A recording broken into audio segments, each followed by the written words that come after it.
Bonjour maître, quel Bonjour Monsieur plaisir Buffet, de vous recevoir encore aujourd'hui, c'est gentil. après 2 semaines Euh, d'absence. alors 2 semaines que je n'ai pas vu passer, hein.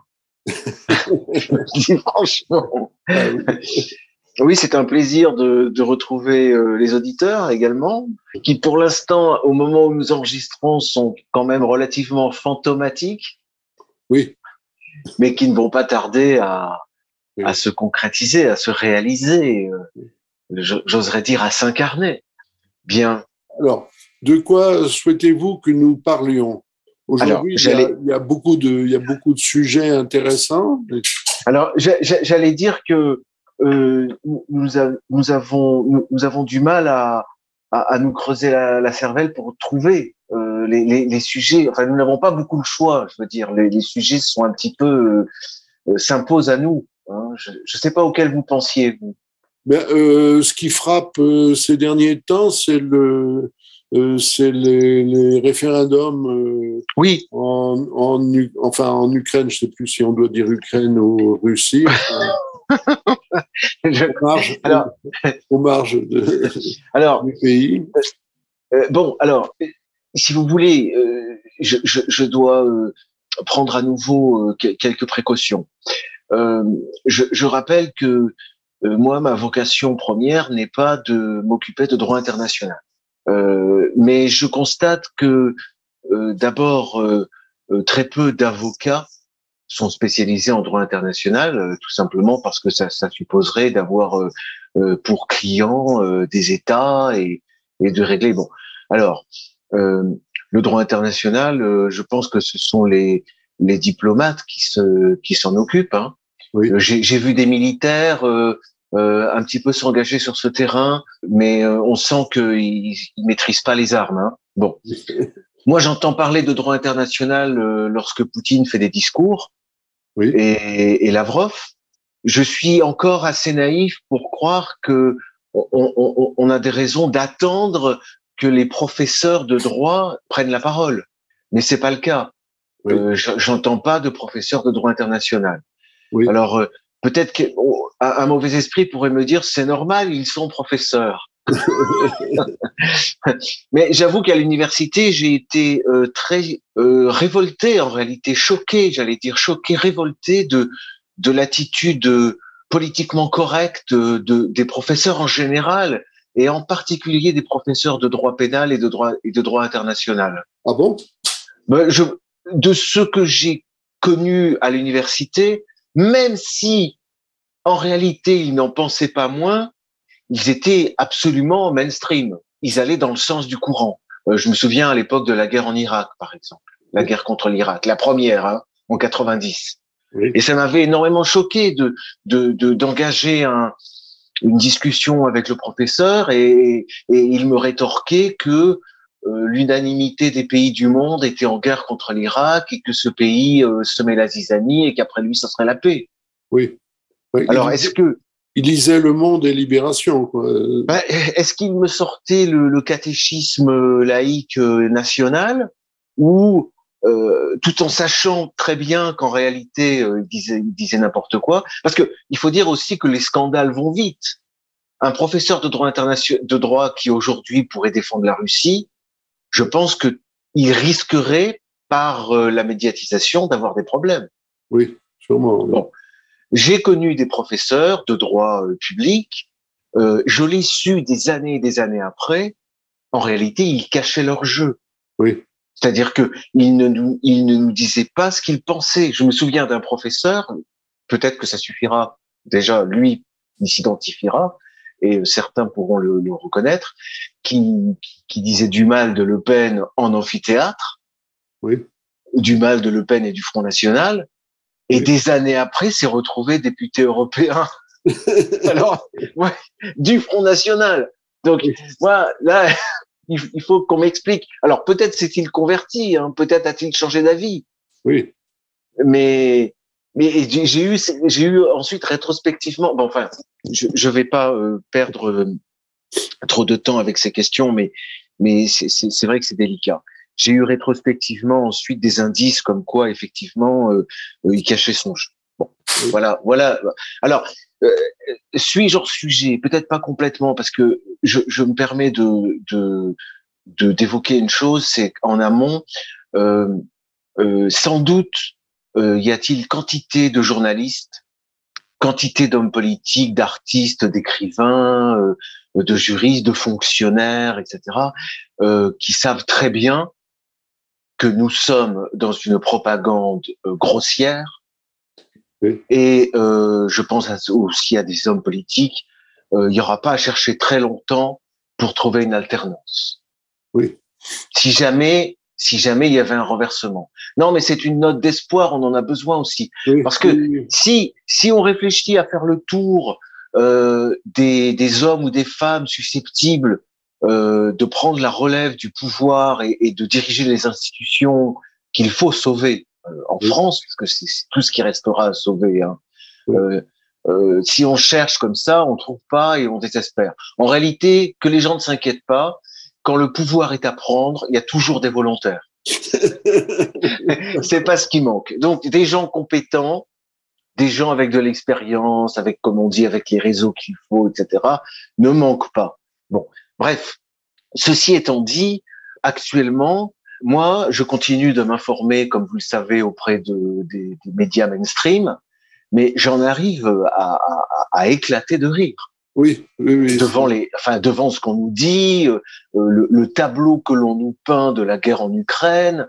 Enfin, ça relève maintenant du comique. Oui. C'est un numéro de comique. Oui, oui. Et j'en viens donc à notre sujet. Lorsque j'entends Emmanuel Macron nous dire que les référendums dans les républiques du Donbass, il ne le dit pas comme ça, les référendums en Ukraine sont une mascarade, c'est lui le clown. Oui. Parce que la première chose à dire, c'est que ces référendums sont des décisions internes aux républiques du Donbass.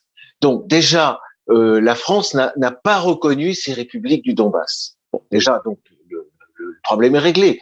Oui. Évidemment qu'elle ne va pas se prononcer sur la question de ces référendums, mais de toute façon, on ne lui demande pas son avis. On demande pas son avis. C'est un réféendum, donc c'est pas décidé par Poutine depuis Moscou. Juridiquement, c'est décidé par chacune des républiques en interne. Je pense que j'ai pas creusé plus, et c'est pour ça que j'évoquais tout à l'heure les professeurs de droit international ou les gens qui sont russophones pour nous donner des détails juridiques plus précis. Mais encore faut-il avoir la curiosité et se poser les bonnes questions. Sauf erreur, donc, hein, je parle sous le contrôle des gens qui pourront vérifier. Ce sont donc des lois qui ont été prises en interne et qui visent, de la part des gouvernements de ces républiques, à demander l'avis des populations. Oui. Vous voyez? Mais si ça avait été des monarchies, elles auraient peut-être pas eu besoin de le faire, par exemple. Vous voyez? Bon, donc c'est un détail interne au fonctionnement de ces républiques. Elles suivent les procédures qu'elles veulent. Bon. Ensuite de quoi, ces gouvernements, d'après ce que j'ai compris, ont demandé à se rattacher à l'État. Fédération de Russie. À la Fédération de Russie, voilà. Devenir un État fédéré supplémentaire. Eh bien, ma foi, pourquoi pas, hein? Est-ce que Poutine traite de mascarade le traité de Maastricht, par exemple? Est-ce qu'il s'est mêlé des affaires? Est-ce que on se plaint? Est-ce qu'on discute ou on conteste ou on reconnaît pas le Brexit ou l'adhésion de tel pays à l'Europe? Non. Bon, donc les choses sont très claires. Ces républiques, si elles sont considérées comme étant autonomes, indépendantes, elles font ce qu'elles veulent. Par ailleurs, de la part des Occidentaux, des Américains, ça traduit ce qu'on savait déjà, c'est leur énorme mépris pour les populations. Oui. Parce qu'ils nous parlent de l'Ukraine, de ces territoires Donetsk, etc. Mais ce sont des êtres vivants, ce sont des hommes et des femmes. Oui. Et ce sont des populations qui sont dans leur écrasante majorité, je crois que c'est dans les 80-90%, d'origine russe en plus. Parce que ce sont des régions où il y avait une industrie et du travail. Oui. Donc, des Russes sont venus de tous les coins du pays travailler là-bas depuis des générations et des générations. Hein. Ça s'est pas fait en 2013. Bon. Donc ces populations-là humaines, je veux dire, pourquoi faudrait-il qu'elles souffrent d'être sous le joug de l'OTAN, un joug américain et occidental dont elles ne veulent pas. Oui. Voilà. Alors, évidemment que c'est délicat pour la France ou pour l'OTAN qu'il y ait un référendum dans ces pays-là. Parce qu'évidemment, effectivement, les populations ne veulent pas de Paris ou de New York. Oui. Bon, voilà. Mais on savait déjà que Macron ou Biden, la vie des populations, ils en ont cure. Hein.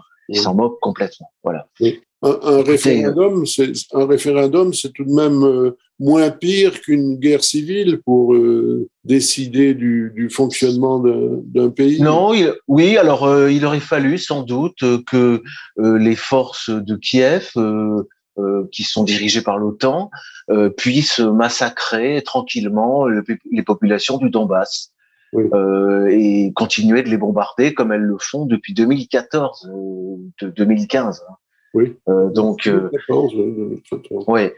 Donc, non, ce qui est curieux, ce qui est, je dirais pas intriguant, mais qui est en même temps intéressant, c'est de voir, et là c'est pareil, je m'adresse à ceux qui s'intéressent au droit international, de voir comment la force brute, c'est-à-dire la force des armes, la force des balles et des bombes, s'articule dans une dialectique sanglante avec le droit. Oui. Ça, c'est quand même, c'est-à-dire que on n'est pas dans la pure et simple force brute. On n'y est jamais d'ailleurs. Hein. Oui. Même dans la voyoucratie, il y a toujours une morale et du concept. Hein. Je veux dire par là, on fait la morale. Hein. C'est toujours au nom de la morale que l'on tue. Bon. Mais voyez comment, au plan international, il y a toujours l'importance de ce discours juridique, oui. qui est un discours dont le socle vient du droit civil. Hein. C'est-à-dire le référendum, ça ressemble à une sorte de contrat collectif. On a les notions de contrat, on a les notions de dommage, on a vous voyez, ça vient du droit civil et c'est transposé dans les relations entre États. Où là, il faut le noter à nouveau parce que ça, on nous l'a désappris. Il n'y a pas de juge au-dessus dans les conflits entre les nations. Oui. Les nations, si elles veulent rester indépendantes, elles ne peuvent pas se reconnaître un juge, un tiers juge. Oui. Voilà. Ça, c'est la base. Bonald, qui est un auteur contre-révolutionnaire, d'ailleurs, comme tous les contre-révolutionnaires, comme tout le monde, hein, en 1789, il faut rappeler que tout le monde était révolutionnaire. Il l'était aussi. Bon, en 92-93, plus personne ne l'était. Mais bon, après, passons. En tout cas, Bonald, qui était donc, pourquoi je dis ça? Parce que c'était un esprit éclairé. Hein. Oui. C'est l'un des vrais pères après Montesquieu de la sociologie. Oui. Et l'un des premiers à faire de l'histoire, à considérer que l'histoire serait vraiment la science de l'avenir. Eh bien, il rappelait que entre les familles, entre les individus, l'État juge et impose son jugement, mais dans les conflits entre nations, dans les conflits entre États, c'est Dieu qui juge. Oui. Voilà. Et quand il dit c'est Dieu qui juge, c'est Dieu qui fait la décision par la guerre. Bon, mais ça, je l'ai déjà dit.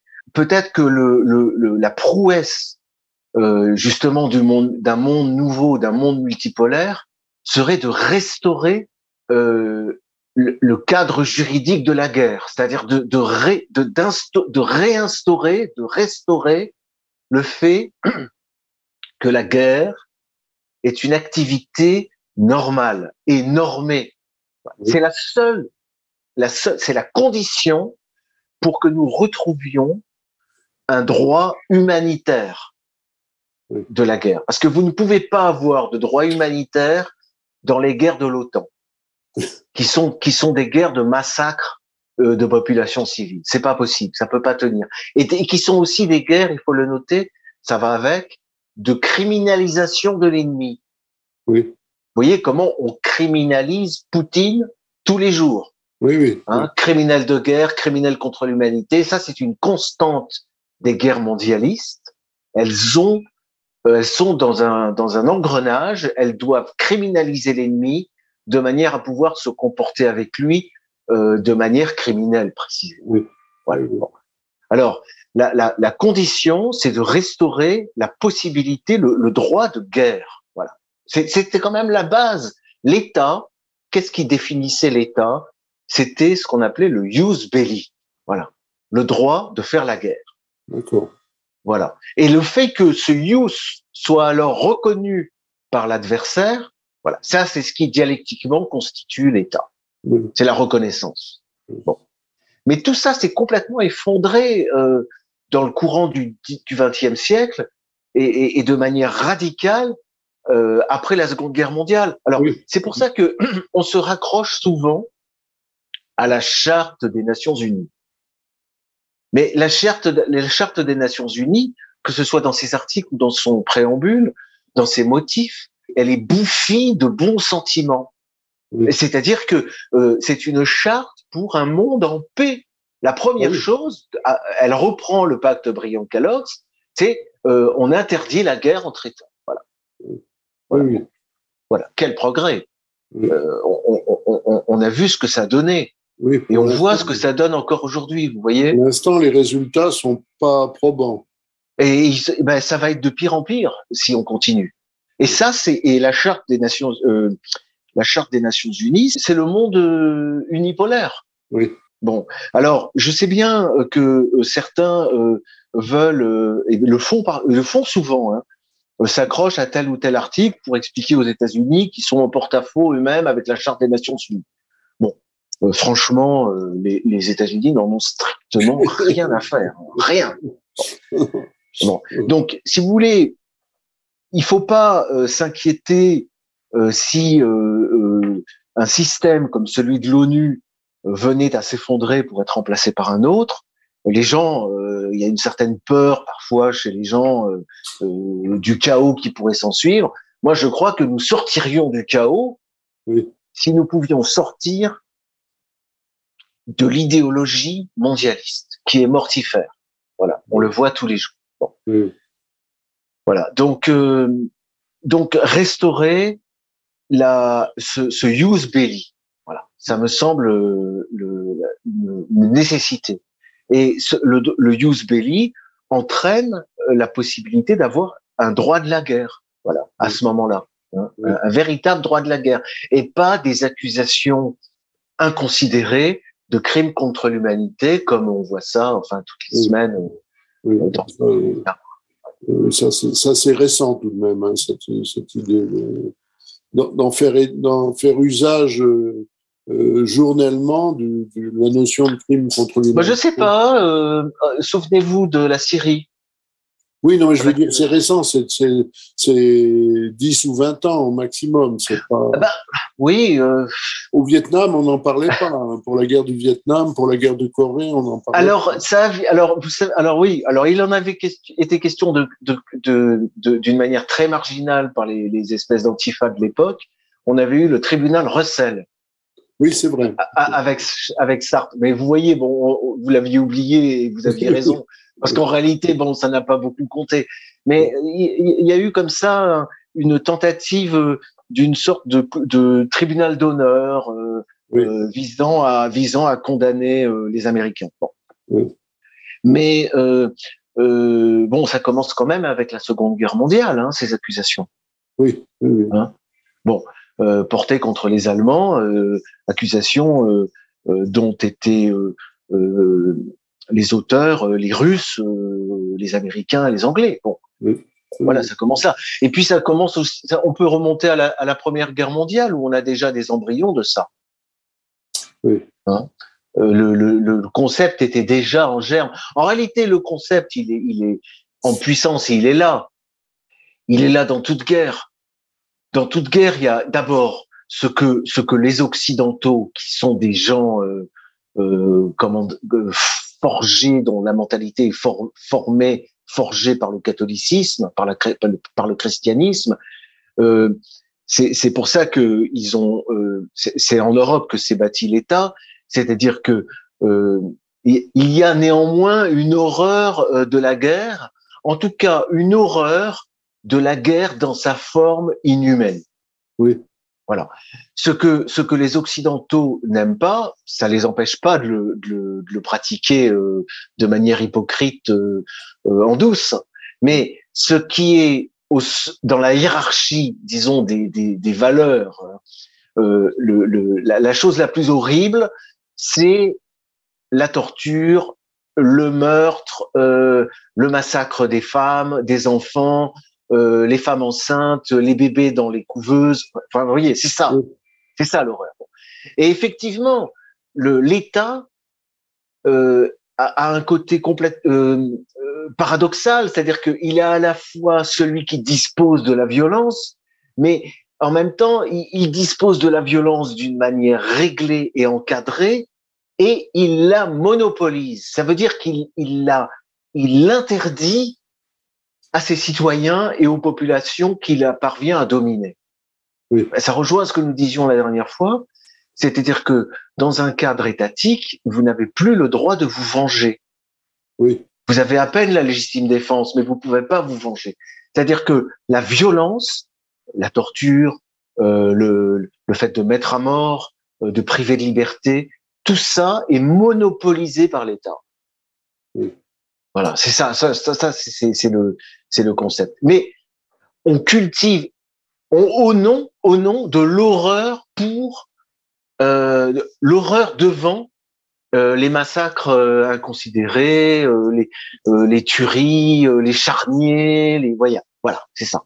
L'État s'est construit, pour ça que ce concept de crime contre l'humanité, les ennemis de l'État, car l'État a des ennemis, les ennemis de l'État ont trouvé le point sensible de la construction.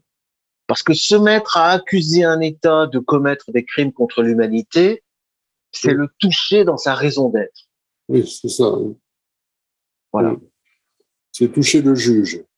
Oui, c'est ça. Oui. Ce qu'on aimerait souvent faire actuellement, mais se venger sur le juge. Voilà.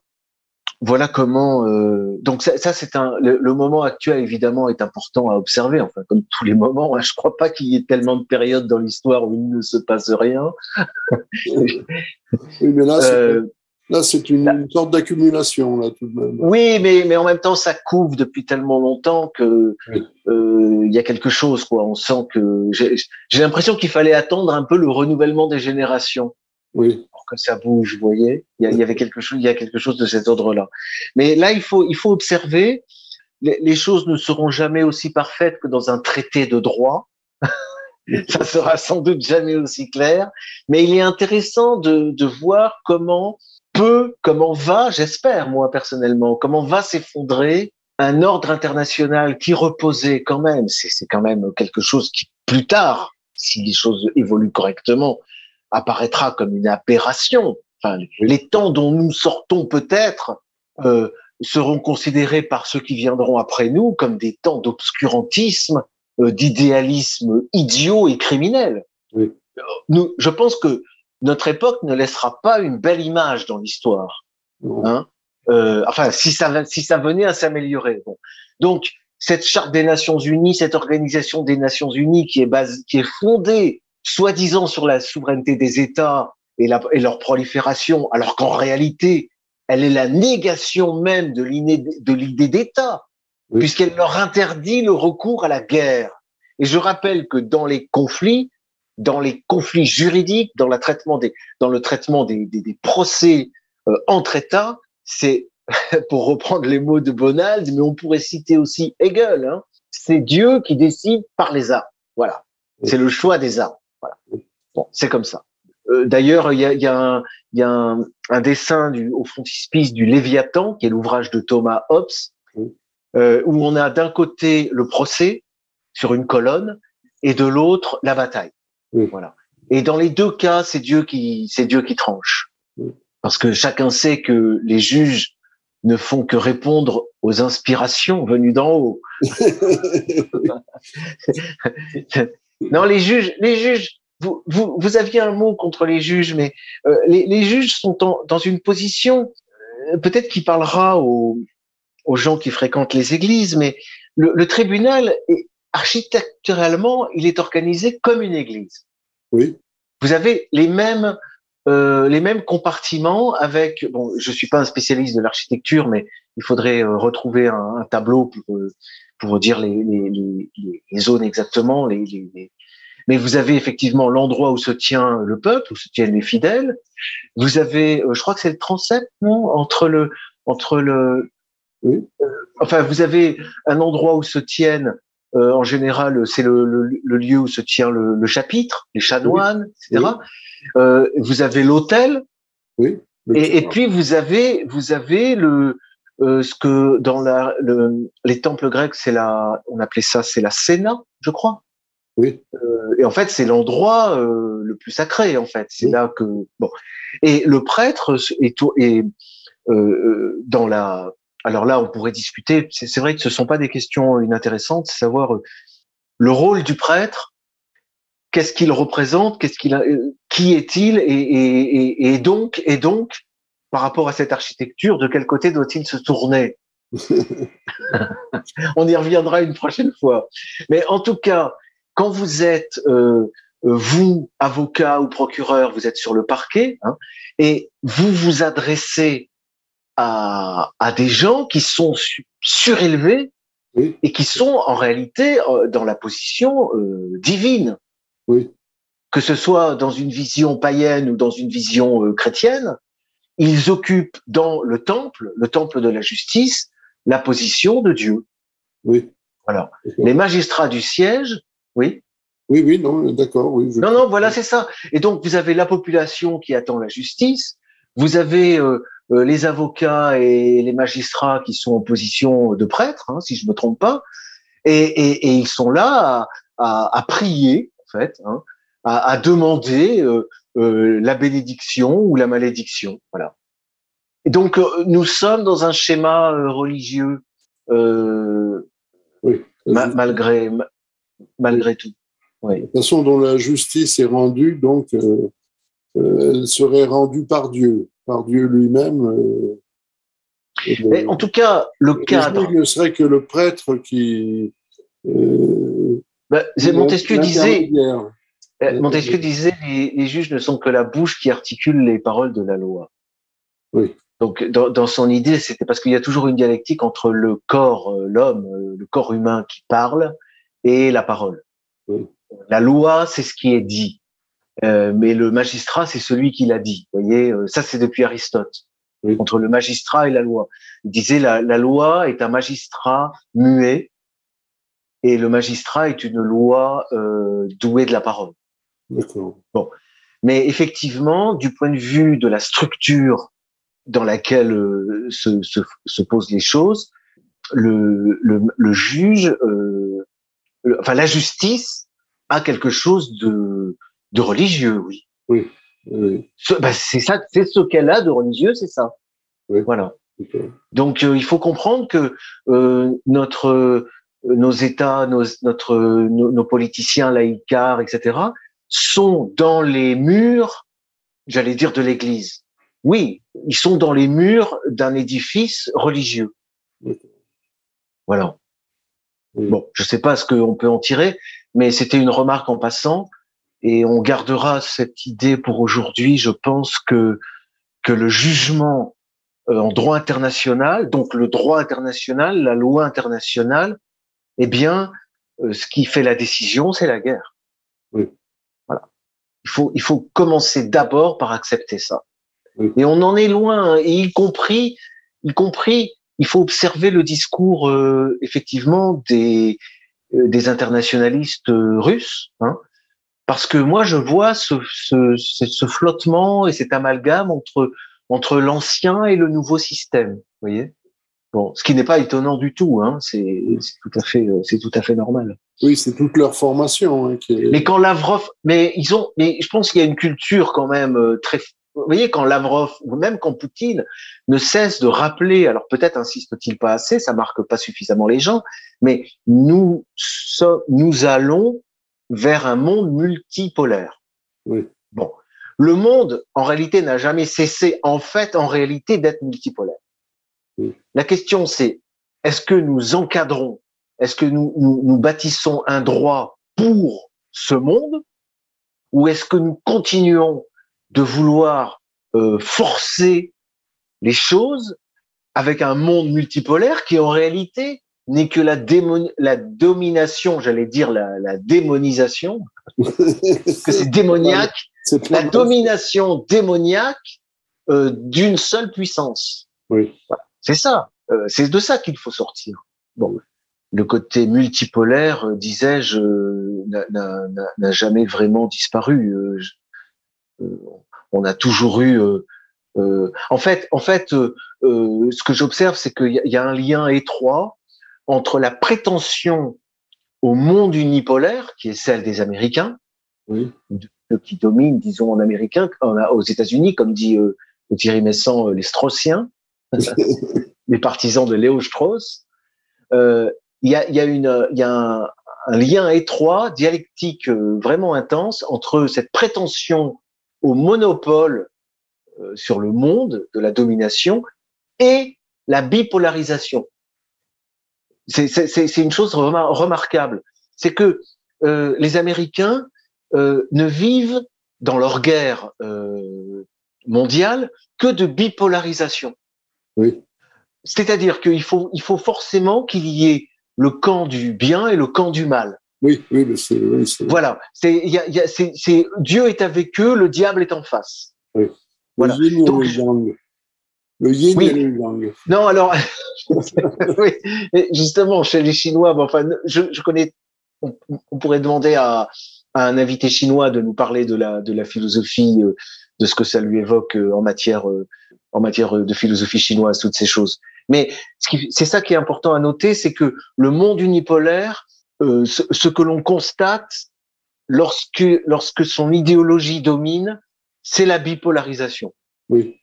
C'est-à-dire que ce monde, cette idéologie unipolaire, elle est incapable de concevoir, par exemple, la neutralité. Oui. C'est-à-dire, c'est ce qu'avait dit Bush, vous êtes avec nous ou contre nous.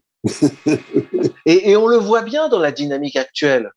Les Américains, il faut être contre les Russes ou avec les Russes. Oui. Vous voyez, on n'a pas le or. Or, l'un des effets de ce droit international multipolaire, c'est avec le droit de la guerre, avec la possibilité d'un droit humanitaire, c'est l'importance extrême de la neutralité. C'est-à-dire que un État tiers doit pouvoir, dans le respect des belligérants de part et d'autre, par exemple, commercer avec les uns et avec les autres. Oui. Et évidemment, quand je dis ça, je pense à la Chine. Oui.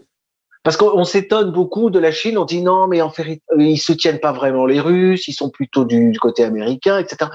Moi, depuis le début, je pense que entrer dans une guerre mondiale, c'est tomber dans le piège tendu par les Américains. Oui. Oui. Dès lors que vous êtes dans la guerre mondiale, vous êtes dans la bipolarisation, vous êtes dans le mondialisme. Voilà. Parce qu'ils ne savent agir et raisonner qu'en termes de guerre civile mondiale. Voilà. C'est une guerre mondiale et partout où elle a lieu, elle est aussi une guerre civile. Comme en Ukraine. C'est-à-dire qu'on mobilise les civils et on frappe sur les civils. Voilà. Tout ça va ensemble. Le monde multipolaire, s'il trouve un cadre juridique, suppose et se bâtit par la neutralité. C'est pour ça que quelque part, la clé de la situation, c'est la Chine qui la détient. En restant neutre. Rester neutre signifie commercer toujours avec la Russie, tout en continuant de commercer avec les Américains. Oui. Voilà. Si j'osais, je dirais vendre des armes des deux côtés. Eh ben, c'est le neutre. Oui. Voilà. Oui, c'est le neutre. Et la Chine est suffisamment forte pour imposer si on a cette situation, en même temps, ce neutre tiers peut, par le seul fait de sa neutralité, apaiser aussi la situation. Oui. Voilà ce qu'on peut espérer. Donc une victoire ce que demande, ce que veut Vladimir Poutine, hein, une victoire d'un monde multipolaire. Oui. Voilà. La multipolarisation du monde. Voilà.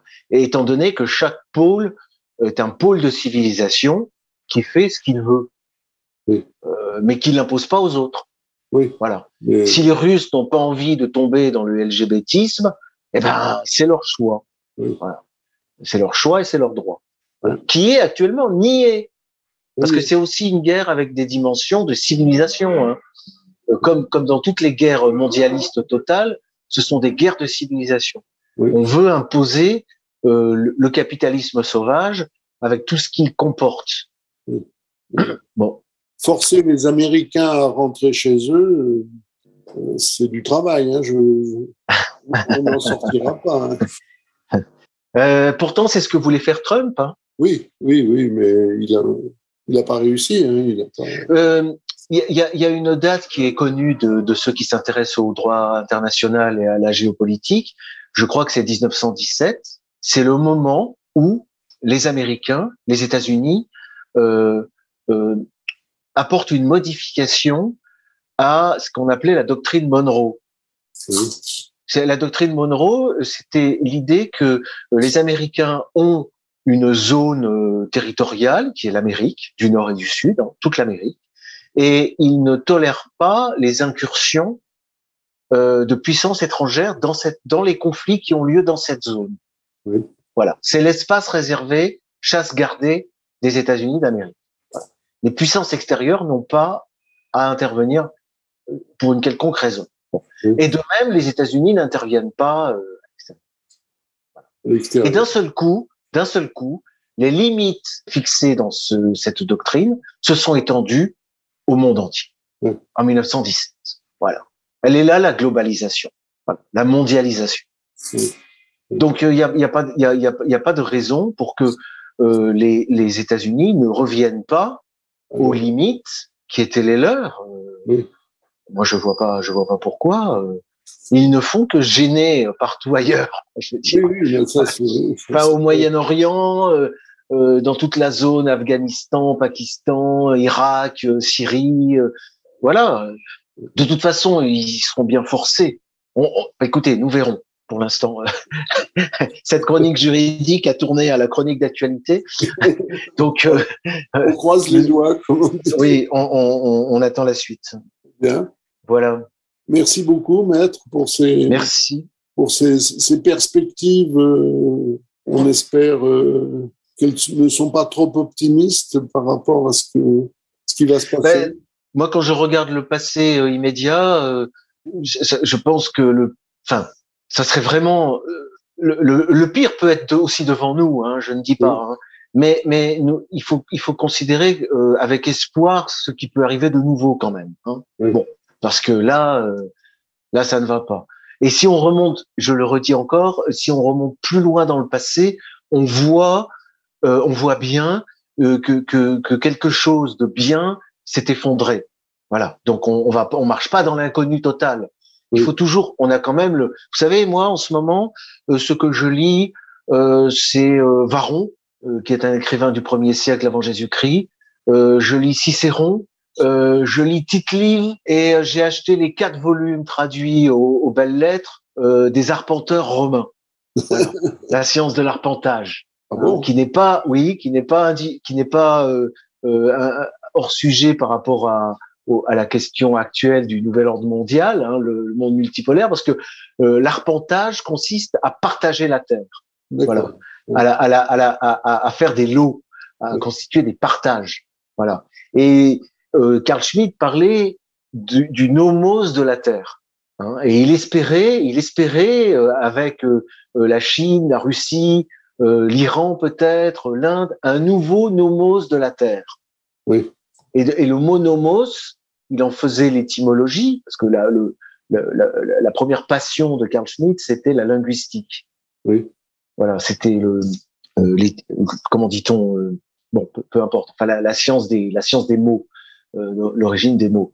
Et il disait le mot nomos, l'un de ses premiers sens, c'est celui du partage. C'est à la fois c'est la loi, bon, ça a été traduit comme loi, mais c'est d'abord la prise de possession et le partage.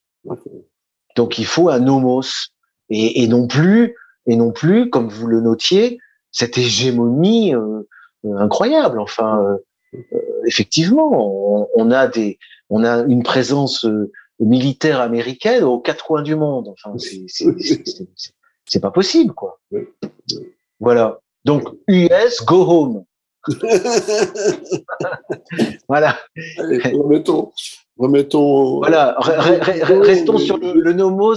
Le nomos nouveau pourrait être, d'ailleurs, ça mettrait beaucoup de gens d'accord. Go home. C'est ça. Voilà. Allez, à bientôt. Merci. Merci. Au revoir, maître.